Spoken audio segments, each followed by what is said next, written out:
A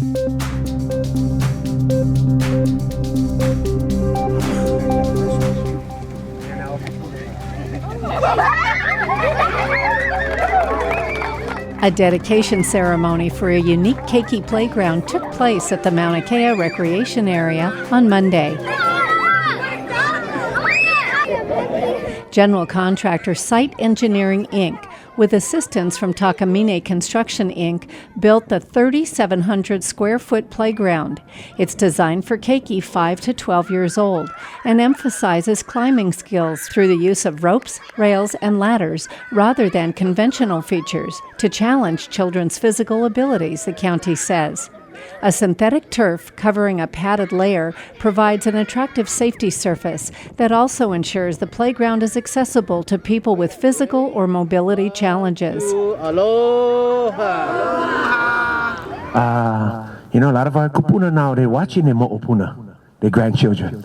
And you should drive 60 miles with them in a car sometimes.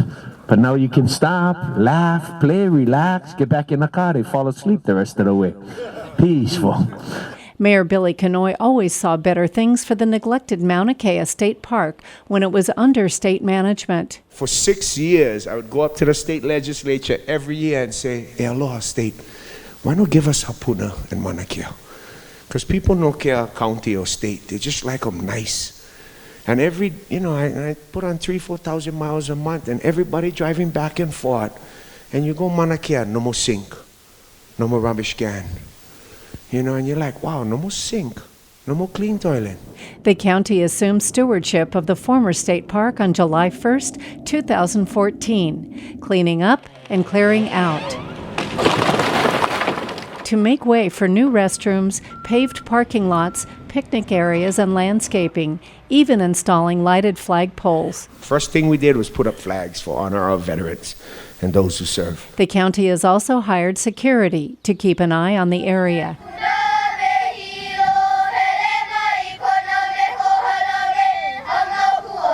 Now let's fast forward. Look at what we have here, and more to come. The vision, though not complete, is really coming to fruition.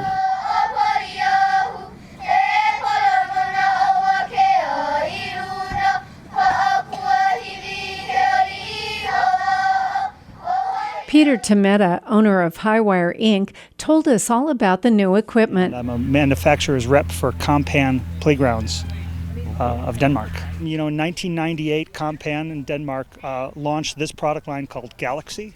And it was a real departure from the standard post and platform design, what we're all used to seeing, kind of the prescribed play up the stairs, down the slide kind of design.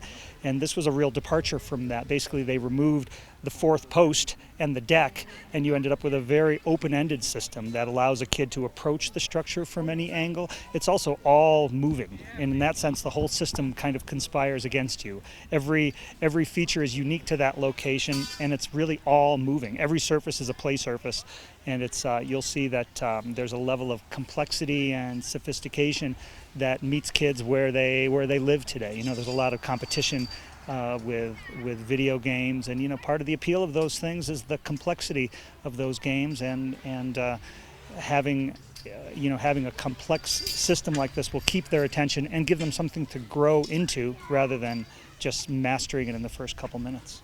The system is designed for 5 to 12-year-olds. Kids will always play up to the next age group. So we like to provide something. This system is designed for school-age kids. There's two things that I think about when we're designing these systems. One is attraction, getting people to the playground, getting people to the site, and then getting them to stay, to come more often and stay longer. And really that happens with complexity and with, the level of challenge that you find with these systems. And a lot of the playground systems that you see are designed with an economic equation. And so you could see it'd be much cheaper to have the same thing replicated over and over again. But what we get with this system is a level of challenge and graduated challenges that let kids grow into the structure and find their, discover their ability.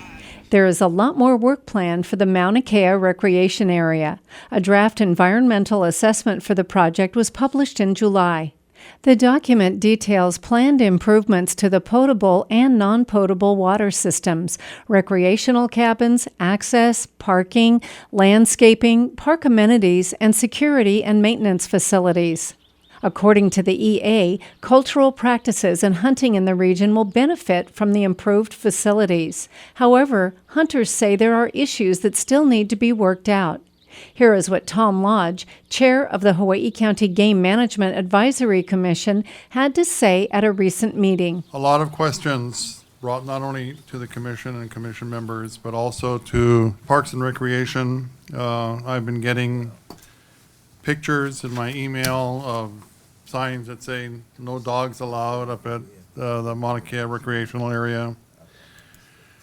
And Steve Hurt has brought to the commission a request to go to Parks and Recreation.